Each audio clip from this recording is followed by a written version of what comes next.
చెప్పేవా చెవిలోన ఒక మాట, పువ్వులతో తుమ్మెద చెప్పే మాట.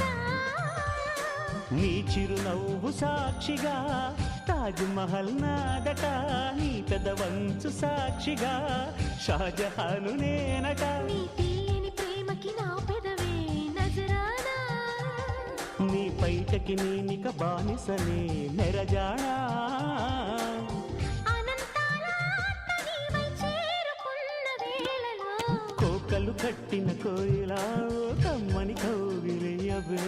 తేనెలు మరిగిన తుమ్మెద కను చూపుల గారడి చేయకే.